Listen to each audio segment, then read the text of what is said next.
Ready. Okay, this is Starship, SpaceX's most advanced reusable rocket. This is the rocket that is going to take man to Mars and make us a multiplanetary species. This is that same rocket exploding twice just this year. We are currently in an age of a new and fast exploration of the space industry. However, with the recent election, founder of SpaceX, Elon Musk, is now in charge of NASA's funding. And if he takes a greater role, it becomes ever more prevalent to understanding his company and how it operates. This is what led me to my final research question. Who should lead the advancement of the space industry, the government or private space companies? I'm Lemley, and welcome to my TED Talk. So, when understanding the space industry, it's important to also address why we should even go into space and why we should be making the advancements to do so. I have narrowed this down to about 3 main reasons. My first one is space travel and exploration is able to benefit all of mankind with technology like GPS and access to internet and weather prediction have all come from space exploration. These things are able to help in our day-to-day lives, and they can be life-saving in times of crisis or in war-torn areas. Space travel is also able to have a larger impact on the economy. With the current satellite market growing, more and more space projects and products are emerging, and in turn, a lot more aerospace jobs are following these. Space exploration is also giving a future for humanity if the human species outgrows Earth. The human population is growing fast, and if Earth was to be destroyed by mankind or not, space exploration gives an outlet for the human race to continue in the future. In this talk, when I am referring to private companies, I am referring to private entities that are being funded by private entities. For example, companies like SpaceX that are funded and owned by billionaire Elon Musk. Or when I am talking about the public space sector or government agencies, I am referring to these things that are funded by public dollars with like our taxes, and these are companies like NASA. To understand how we've gotten to this point within space exploration, and it's important to go back and look at how private companies and the government have had relations throughout space exploration. Space travel begins amid the Cold War in the late 1950s. The United States and the Soviet Union were competing to get into space first. And in 1955, they both pledged to send a satellite into Earth's orbit. In 1957, the Soviet Union launched Sputnik, the world's first man-made satellite. This came as a complete surprise to the United States. And in turn, the United States, 83 days later, were able to launch their Explorer 1. Truly an impressive feat for the United States doing so fast. And in 1958, the National Aeronautics and Space Act was signed into law, creating NASA. In 1961, President Kennedy declared the goal of sending man to the moon, sparking a new race between the Soviet Union and the United States. The development of space travel was quickly evolving for both of these countries. And with the Apollo mission in 1969, an American astronaut was the first man to ever step foot on the moon. The Soviet Union never landed on the moon, leading and declaring the United States as the winners of the space race. However, this is where the private sector comes into play, as even with NASA's first mission, a private company such as Boeing was helping integrate the rocket needed to take man to the moon, really sparking the relationships between the private companies and the government. Since then, private companies have been working alongside NASA and being contracted with missions like the Challenger or the launching of the International Space Station. This leads us to SpaceX. In 2002, SpaceX, a private company, was founded by Elon Musk.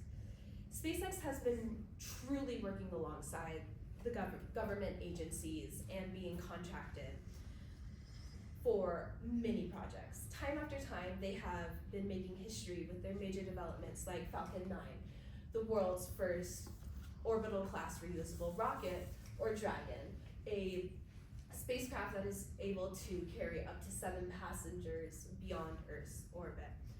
These advancements have been made through contracts that they had with governmental space agencies, and they were designed to help on programs that carried supplies and cargo to the International Space Station. This leads us to today. With more and more private companies emerging, NASA has increased their work with the private sector. The largest mission that NASA is currently working on is the Artemis mission, where we are sending 4 astronauts back to the moon, but this time to the lunar South Pole. And in doing so, they are developing and researching the planet, or the moon as a whole, and developing the lunar economy so that we can eventually send man to Mars and have a sustained presence there. Private companies are working on every aspect of this mission, to the spacesuits, to the launching system, to the propulsion needed to move forward. It has been a true collaboration between the government and private agencies. So, what exactly makes these private companies so positive for the space industry, and how are they advancing? Start with, private companies are really emerging in creating new markets. A private company in Finland, ISI, is a current satellite company where they are able to sell out satellite systems to the public. These satellites are able to detect the soil moisture of anywhere in the world. This is something that has a lot of interest for farmers, where they are able to detect the moisture levels and look at large fields so that they don't have to go out and manually do so every day. These satellites are able to do so for them, saving them a lot of time. This product and many other satellite companies are gaining more and more traction.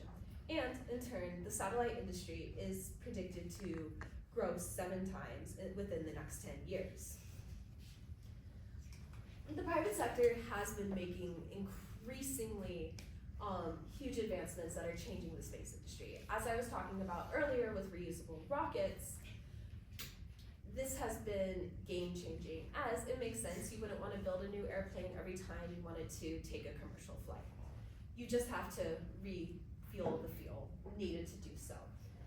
These are able to help both public space agencies and private companies with helping on missions like sending new telescopes into space for NASA programs, or helping bring up Starlink satellites into Earth's orbit. These rockets have had a massive impact on what is making space possible.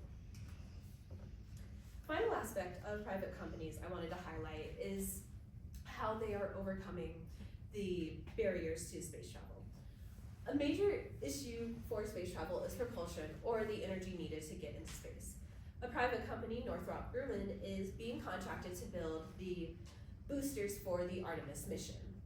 The Artemis spacecraft, Orion, is an extremely heavy object to send into Earth's orbit. And in turn, we need a really powerful rocket to do so. Northrop Grumman is designing such a rocket. They are able to provide 8.8 million pounds of thrust and push Orion up to 24,000 miles per hour. This is 15% more powerful than any rocket that mankind has ever sent into space. So, private companies are truly advancing the space industry. However, they do not come without their downfalls. As I was showing earlier, SpaceX has a habit of their rockets exploding. And these explosions can have a big negative effect on the environment, as when the debris fall into them, that can harm the natural things. This rocket here was launched off of the coast of Texas. And when it exploded, some of the debris and chemicals landed in the ocean, the coast, and the farmlands, which was really harming these natural environments. Not only are private companies providing safety concerns for the environment, they are not taking in consideration the safety of their employees. This is Lonnie LeBlanc, an employee at SpaceX. He was attempting to move insulation across the company with his fellow employees. However, they had no straps or any way to secure this insulation in place. And instead of taking the time to go find some, he decided to sit on it so that he was able to do things faster and get along. As private companies are so oriented towards making a profit and being efficient, they encourage their employees to cut corners and ignore safety regulations. Him sitting on the insulation unfortunately led to a gust of wind blowing him off and his death. Now, this is the most extreme example of a private company not following safety regulations. However, since 2015, SpaceX has had over 600 significant injuries due to the intense pressure that Elon Musk places on unattainable deadlines. SpaceX has an injury rate of 21.5 per 100 people, and this is 27 times larger than the space industry's average. With all these injuries, SpaceX has only been fined $50,000, a minuscule amount compared to the $13.1 billion in revenue they made last year. When ignoring the safety regulations and the law results in such small consequences, private companies are encouraged to continue their unsafe practices so that they can make as large of a profit as possible. Whenever money is the main motivator, corruption is always a possibility. And when private companies have virtually no consequences for their actions, and when employees are harmed and they aren't changing their habits, it leads to the question of how far will they go to make a profit. This is where our public space agencies come in. Public space agencies are for and motivated by the public good. Their goals are centered around benefiting humanity and making new discoveries. They are not for profit. These discoveries are shared with the public, and for example, NASA is a huge database for all sorts of different information that anyone can access for free. And without money being the main motivator and wanting to help the public good, NASA strictly adheres to, and other government space agencies, to the regulations in place. For example, NASA has hundreds of procedures that employees have to follow with anything that they do. And the extensiveness of these procedures shows the concern that they have for all of their projects, employees, and the agency as a whole. These procedures ensure safety across the entire company. And with these systems in place, there are many safeguards if anything goes wrong.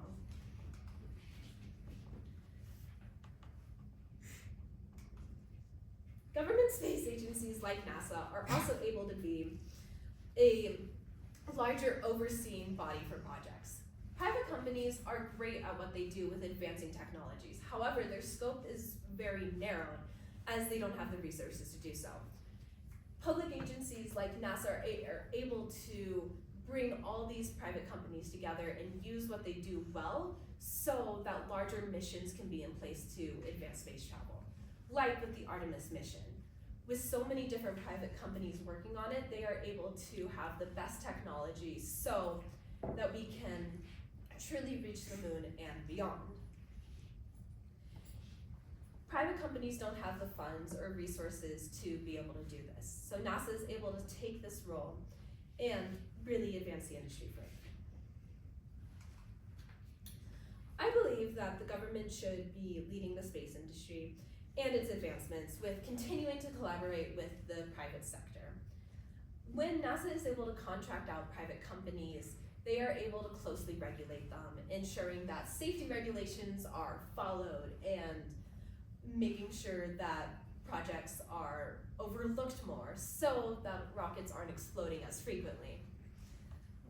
This gives these private companies the funding to create their innovative technology and truly develop and push and advance the space industry further. The government space agencies are also able to prevent any one private company from gaining a monopoly over the entire space market. As NASA and other public agencies keep their information free to all, this is something that private companies aren't obligated to do. NASA would not be where it is today without the help and contracts from private companies. And private companies would not have been able to develop the technologies that they have without said contracts. With NASA leading missions, they can continue to ensure that the public interest is kept in mind and that space travel stays for the good of all humanity. However, with the recent election, this was my answer as of 6 months ago. Elon Musk is now in charge of NASA's funding, and this means he directly has an impact on what projects the funding goes to and how much it gets. So he has the ability to cut a lot of NASA's projects that are for the public good. And it gives him the unique opportunity where he can elevate his own space company with having NASA make more contracts with him to do these different missions, and he can truly change the industry.